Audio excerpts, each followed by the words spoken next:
Assalamualaikum warahmatullahi wabarakatuh. Bismillahirrahmanirrahim. Alhamdulillahilladzi ajma'ana fi hadhil haflah al-mubarakah fi syahril mubarak. Wa nusalli wa nusallim ala sayyidina wa maulana Muhammad ibni Abdillah wa ala alihi wa sahbihi wa mawalah. Rabbi syrah li sadri wa yassir li amri wa hlul 'uqdatam min lisani yafqahu qawli, amma ba'du. Hadratal muhtaramin, para habaib ingkang kawula mulyakaken, wabil khusus Al Habib Syekh Ba'abud, panjenenganipun Gus Ipung, dalah sedaya para kiai, wabil khusus keluarga besar Pondok Pesantren Al Ma'arifah Darun Najah, para ibu nyai, para gus, para nawaning, hadirin hadirat ingkang dipun mulyakaken Allah Subhanahu wa taala. Nyuwun pangapunten sejatosipun sampun cekap. Saking napa ingkang dipun dawuhaken kalih panjenenganipun Al Habib Syekh.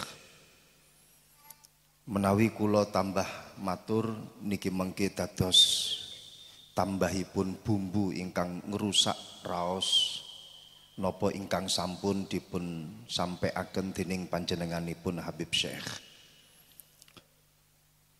Pramila kawula namung badhe perkenalan kemawon. Dirosipun pepatah, kalau tidak kenal maka tidak akan sayang. Nami kula Reza para rawuh. Saking Kediri, alhamdulillah dipun paringi kesempatan tabarukan kalih keluarga besar Pondok Pesantren Al Ma'arifah Darun Najah. Mugi-mugi kita sedaya pikantuk barokahipun para masyayikh, para guru, para santri ingkang bibinau wonten ing dalem Pondok Pesantren Darun Najah. Kula mlebet mriki wau alhamdulillah pikantuk barokah mauidhah saking Habib Syekh Ba'abud. Beliau dawuh hadzul aqli, namung badhe matur bilih madarut taklif, perputaran taklif orang-orang mukmin, muslim, bahkan manusia. Madarut taklif itu ada di dalam akal. Orang disebut sebagai mukallaf itu ketika dia memiliki aklun salim. Maka dari itu di dalam fikih yang namanya majnun itu ghairu mukallaf. Anak kecil, sobi yang belum jangkep akalnya itu masih belum terkena taklif. Akan tetapi untuk orang-orang kafir itu terkena taklif fil furu'i. Bagaimanapun juga dia masih terkena taklif. Nah, madarut taklif huwa al-aqlu. Orang disebut sebagai seorang mukallaf itu tergantung pada akalnya.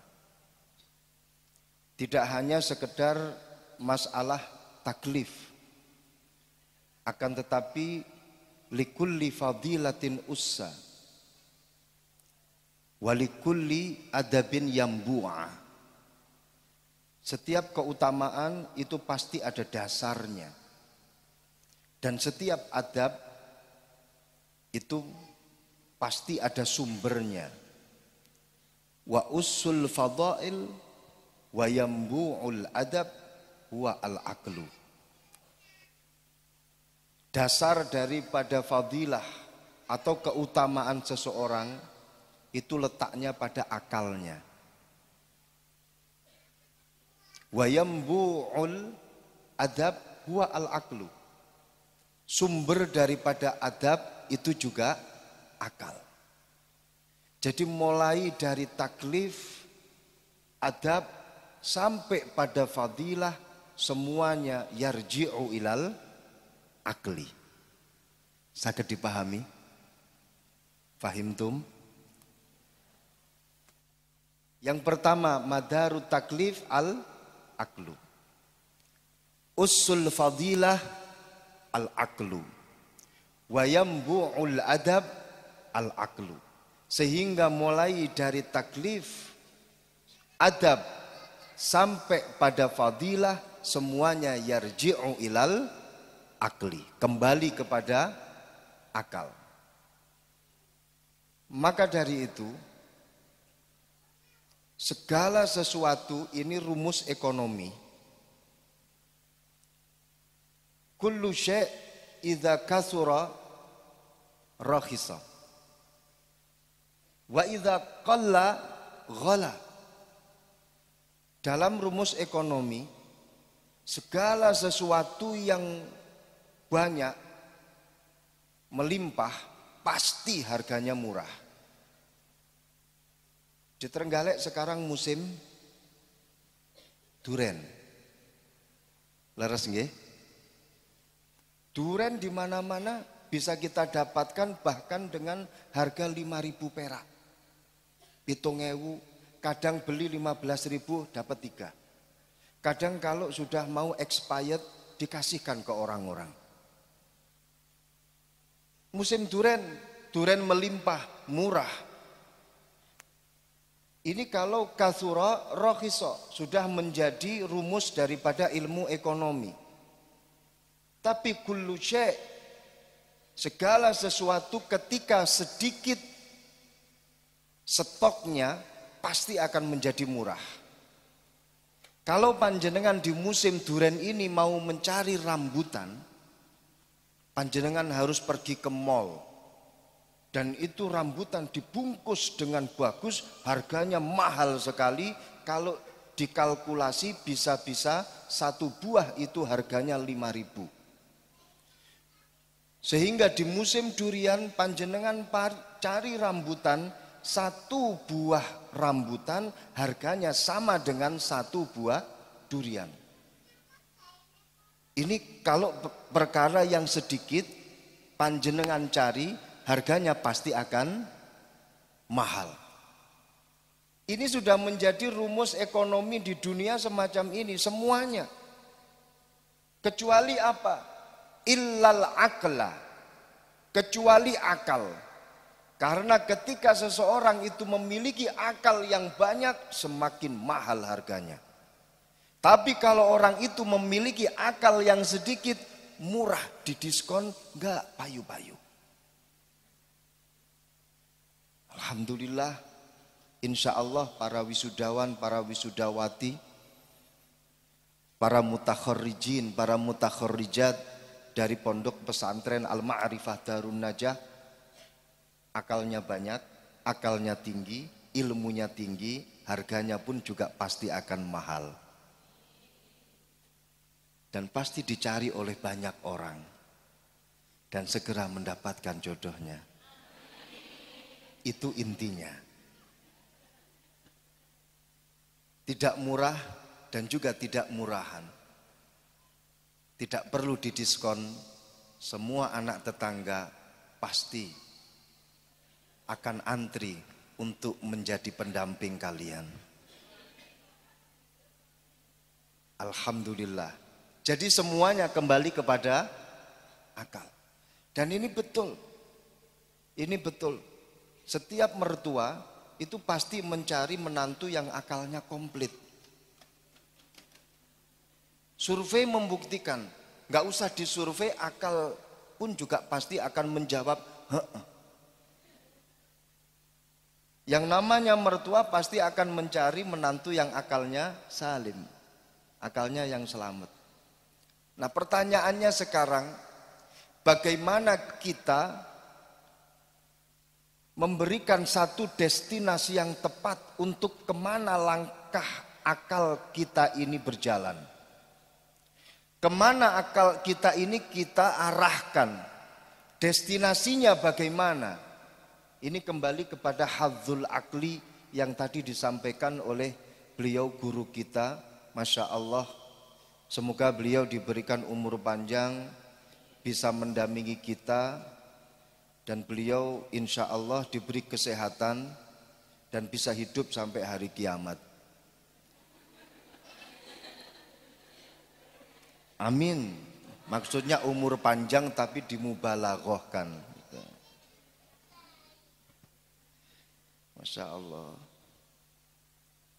Sekarang bagaimana kita mengarahkan akal kita pada destinasi yang tepat? Di situ ada 5 destinasi yang harus kita gerakkan akal kita menuju pada 5 pemikiran. Tolong dicatat, siapa tahu 5 ini nanti akan ditanyakan oleh calon menantu atau calon mertua kalian. Yang pertama, arahkan akal kalian pada tafakkurnya pada fi ayatillah. Sesuai dengan apa yang beliau dawuhkan. Saya hanya sekedar nambahi saja bumbu-bumbu yang manis-manis saja. Dasarnya dari beliau. Arahkan akal kita pada tafakkur, sedangkan tafakkur mengarah pada ayatillah. Tadi beliau sampaikan membaca Al-Quran sambil tadabbur maknahu, membaca Al-Quran sambil angen-angen maknane. Tafakkur yang pertama objeknya itu adalah ayatillah. At-tafakkur fi ayatillah yatawalladu minhu al-yaqin wat tauhid. Orang ketika mengarahkan akalnya untuk bertafakkur pada ayat-ayatnya Allah, maka dia pasti akan bertambah keyakinannya kepada Allah, akan bertambah imannya, akan bertambah tauhidnya. Kalau sudah berpikir pada ayat-ayatnya Allah, maka segala cobaan tidak akan berpengaruh akan frekuensi keimanannya, akan volume keyakinannya tidak akan terpengaruh. Insya Allah ketika melihat sesuatu langsung dikembalikan kepada Allah. Di depan kita ini Masya Allah, para ibu-ibu yang kita bayangkan 50 tahun yang lalu pasti bunga-bunga desa semuanya. Langsung teringat ini adalah kekuasaannya Allah. Kalau kita saksikan santri-santri yang duduk di depan kita ini, insya Allah ke depan akan menjadi orang-orang sukses, menjadi orang-orang yang betul orang bukan orang-orangan. Ini adalah kekuasaannya Allah, ini adalah ayatnya Allah, maka kita akan bertambah keyakinannya. Sekarang pertanyaannya, ma hiyal ayah wa ma adraka mal ayah. Apa yang dimaksud dengan ayat? Ada yang bisa menjawab? Silahkan angkat tangan, akan saya beri hadiah. Apa yang dimaksud dengan ayat? Hadiahnya silahkan pulang duluan sebelum acara selesai. Ayat hiya al-alamah. Ayat hiya al-isyarah. Ayat itu adalah alamat. Ayat itu adalah isyarat.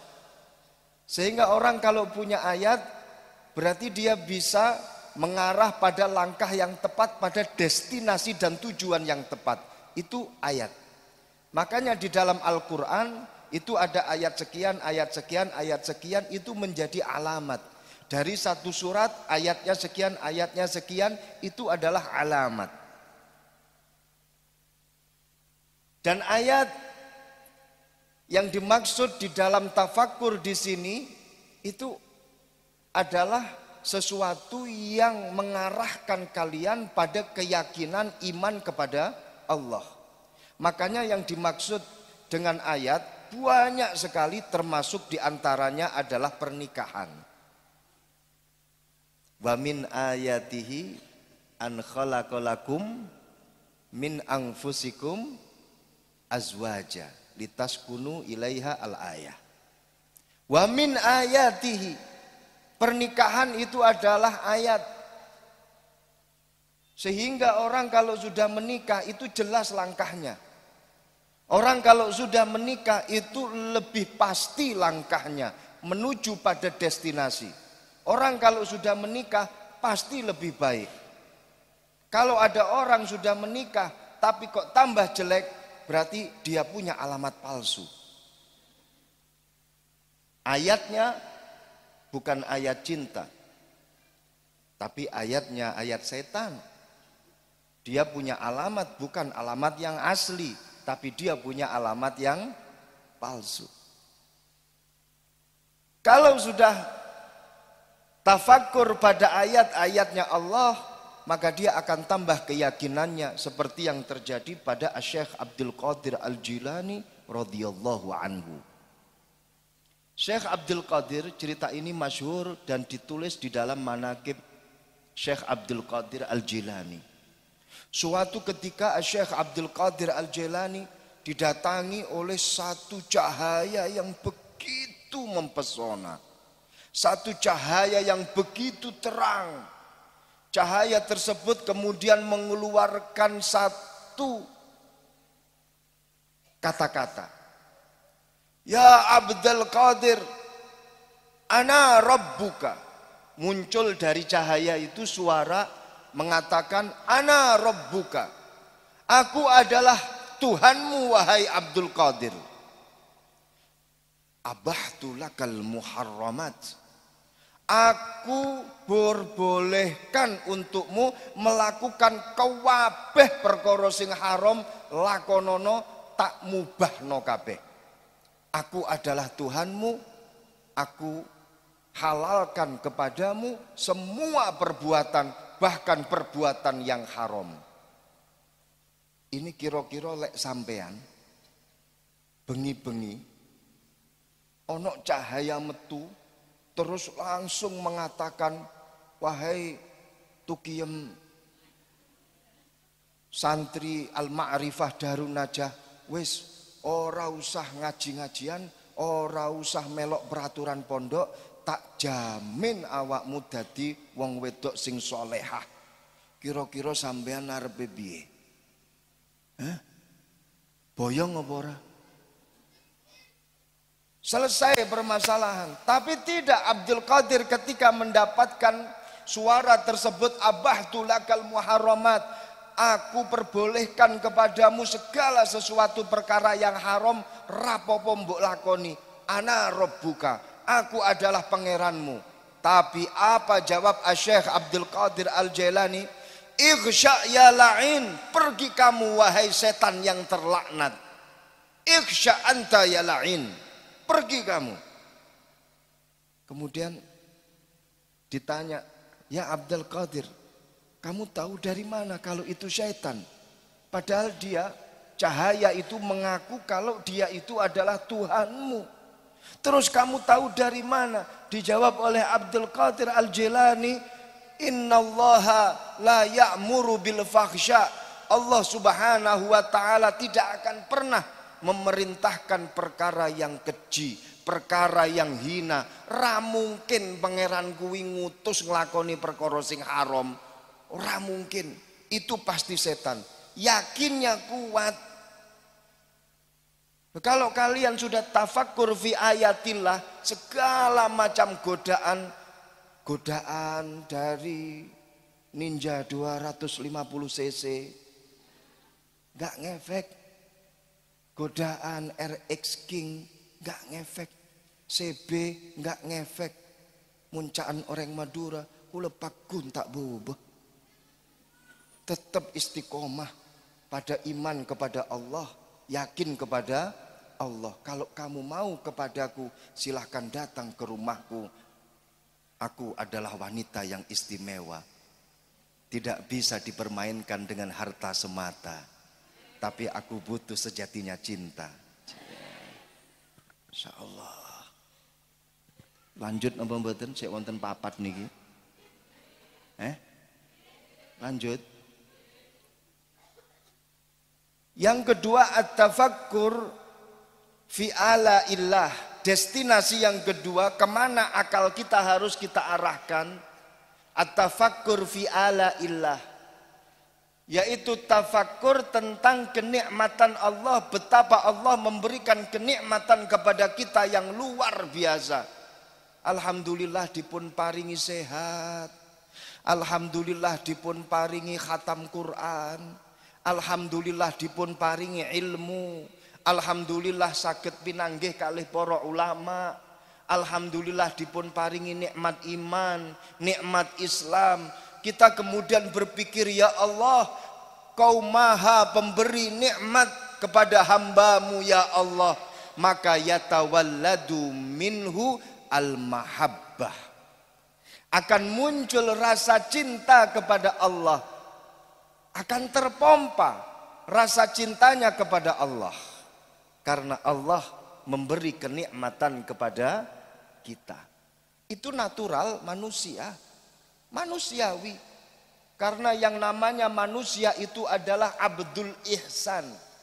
Manusia itu adalah abdul ihsan. Apa itu?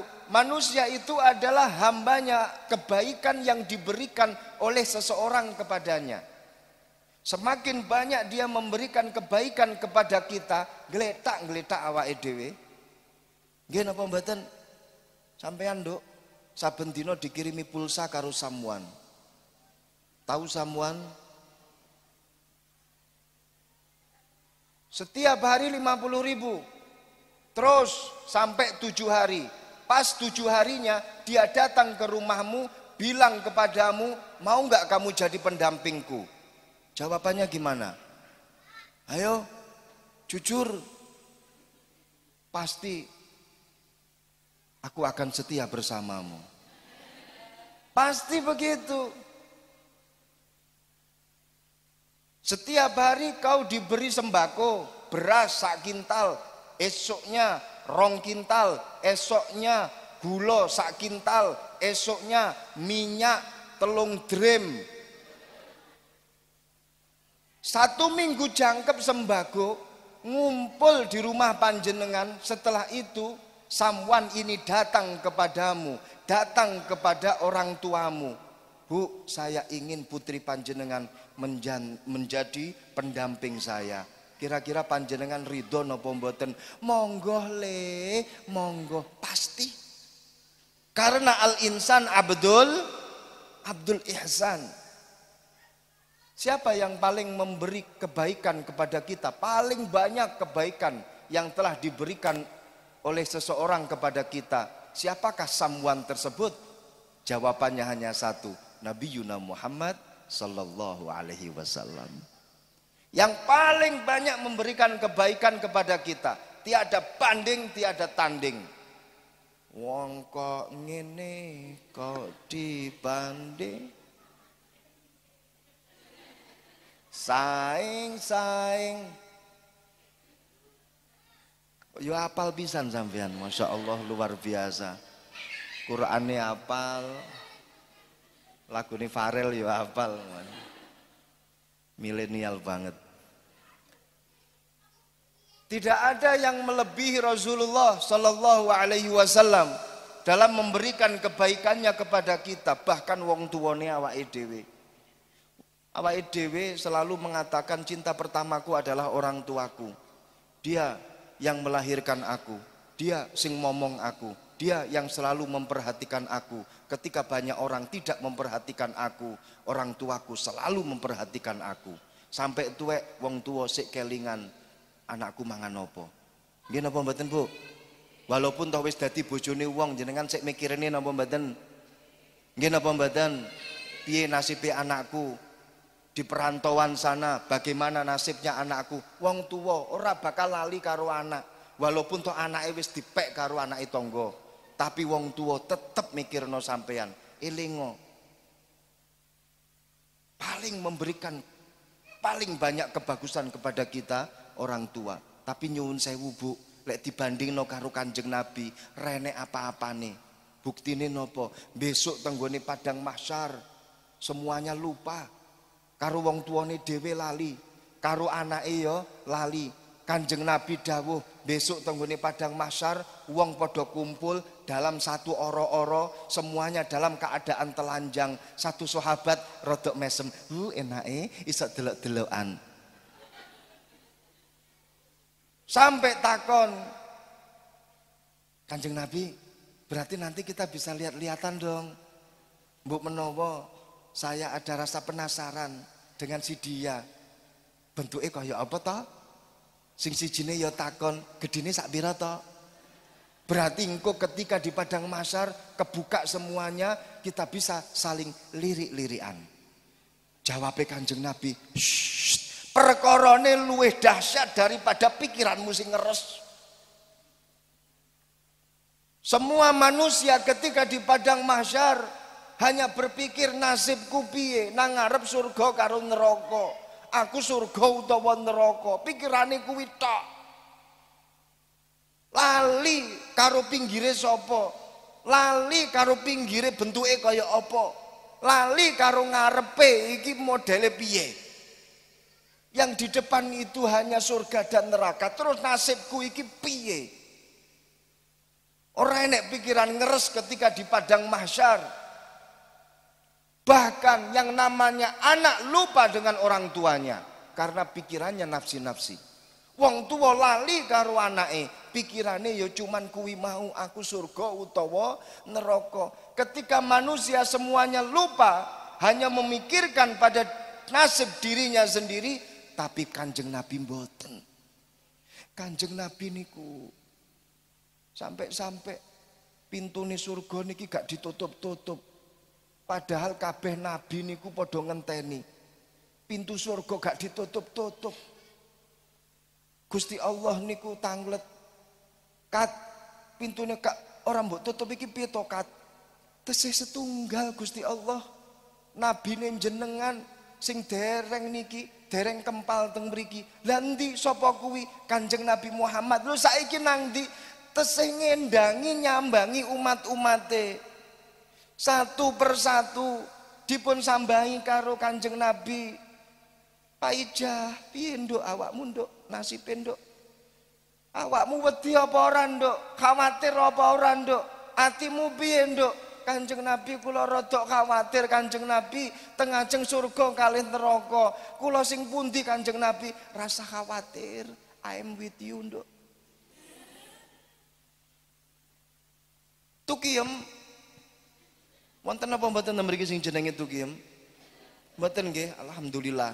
Yem awakmu piye nasibmu yem? Kula insyaallah Kanjeng Nabi optimis surga, alhamdulillah. Tapi ojo khawatir yem, aku akan selalu bersamamu. Masya Allah. Niki lho Kanjeng Nabi. Maka tidak ada alasan untuk tidak, nggih.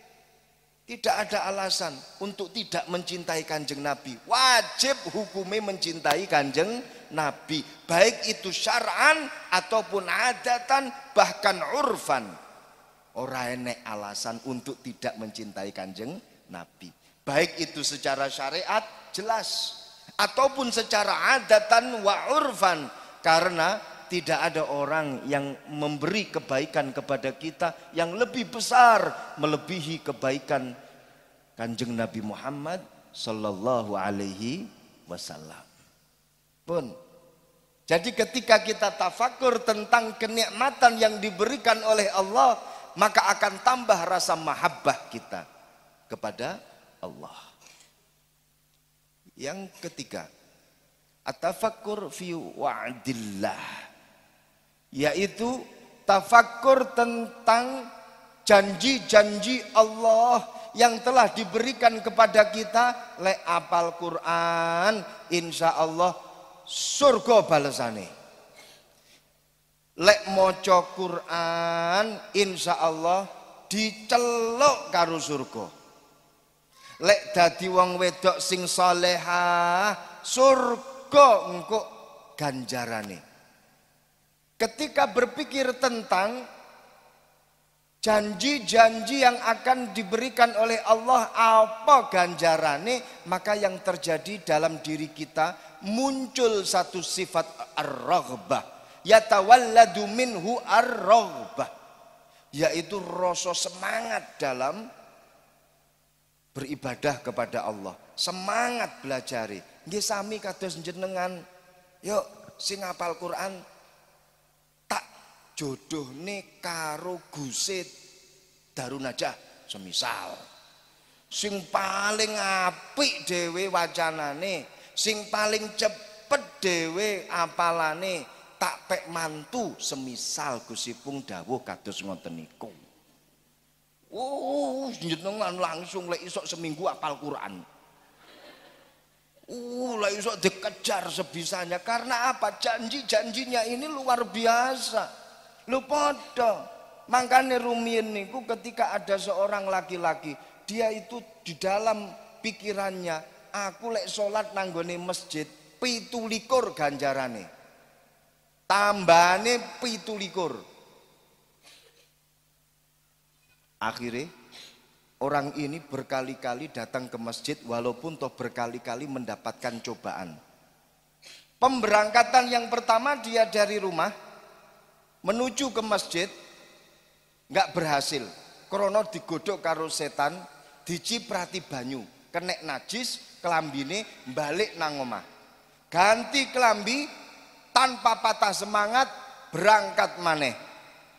Diciprati maneh karo setan, balik maneh nanggone omah, ganti kelambi, berangkat maneh, ciprati maneh, balik maneh nanggone omah, ciprat, gak didodeng.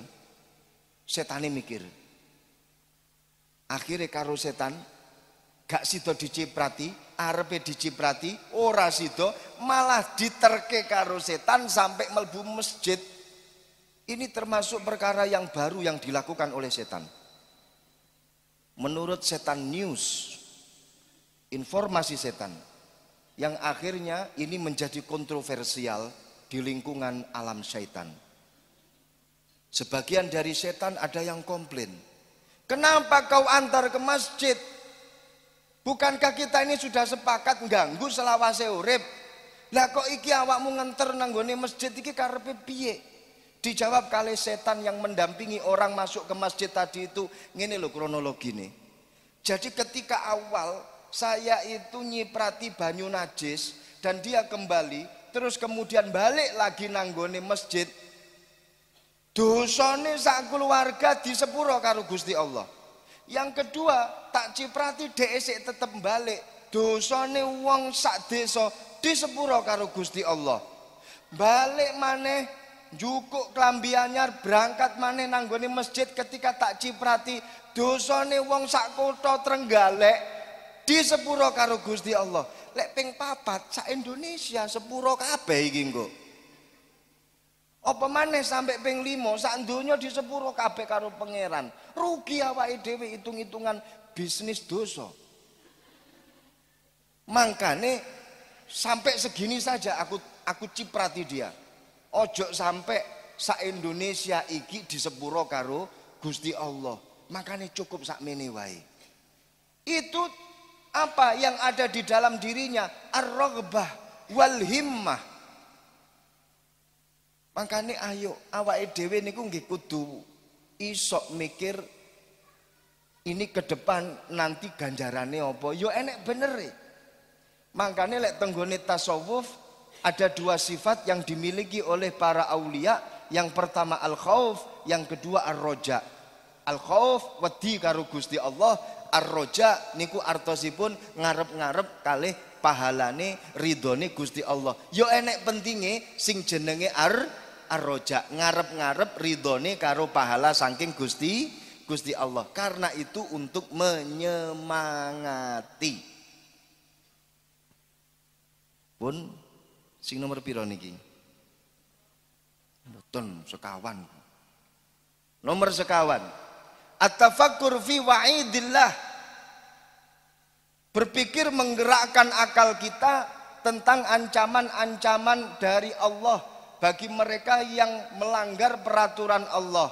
Aku lek nglakoni ngene engko neraka, aku lek nglakoni ngene engko aku disetrika nanggone neraka, aku lek nglakoni ngene engko aku dimutilasi nanggone neraka, engko lek aku nglakoni ngene dibong aku nanggone neraka. Kalau ada satu pemikiran semacam ini, ada rasa khauf di dalam hatinya, maka yang akan muncul apa? Al-haibah wal khauf. Di dalam dirinya akan selalu berhati-hati. Ojo sampai aku kejegur dalam kedurhakaan. Ojo sampai aku kejegur dalam kemaksiatan. Sehingga ketika mendapatkan sebuah WA, yuk kita ketemuan, mikir. Yuk kita janjian, mikir. Yuk kita ngedet, mikir. Janjimu kira-kira ini nanti aku engko nanggunin neraka diapakne ya lek ketemu karo awakmu. Pasti ada orang yang ketiga. Siapa itu? Wasali suhu syaiton. Akhirnya gak sido meeting, akhirnya gak sido ngedet, akhirnya gak sido janjian, gak sido ketemuan. Krono apa? Wedi karo siksa nanggone neraka. Lho niki para rawuh, ketika panjenengan memiliki sifat ini, fa insyaallah panjenengan masuk dalam kategori orang-orang yang al-muttaqin, orang-orang yang bertakwa. Terus ngeten, Imam Abi Hurairah niku nate dipun tangleti mahiyat takwa. Ya Abu Hurairah, takwa niku napa? Jenengan takon wong Kediri, kuning-kuning jawabane. Soalnya niku tahu takwa. Wong Kediri niku tahune mawon bertakwa. Niku tahune. Mbuh wonge maksudnya. Dijawab kali Imam Abi Hurairah dengan satu ilustrasi. Bertakwa itu ibarat kamu berjalan, ambil satu jalan, ruas jalan, di mana di jalan itu ada duri-durinya. Duri yang betulan, bukan duri-duri dam, duri-duri dam, tapi duri yang tenanan, yang bisa menyakiti dirimu. Ketika kamu berjalan melihat di ruas-ruas jalan itu ada duri-durinya. Kira-kira awakmu lek mlaku kuwi arepe milih dalan sing enek erine utawa arepe mencolot-mencolot goleki dalan sing gak ana erine. Ayo. Pasti akan mencari jalan yang tidak ada durinya. Nggih napa mboten? Padha wong takwa niku ngoten niku.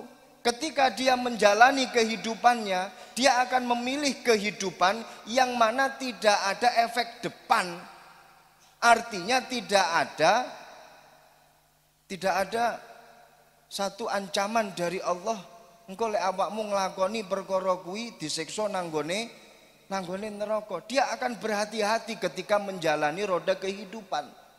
Makanya wong lek tafakur dalam ancamannya Allah, dalam siksa yang telah diancamkan oleh Allah kepada mereka-mereka yang berdurhaka kepada Allah, dia itu pasti akan berhati-hati dalam ngelakoni urip.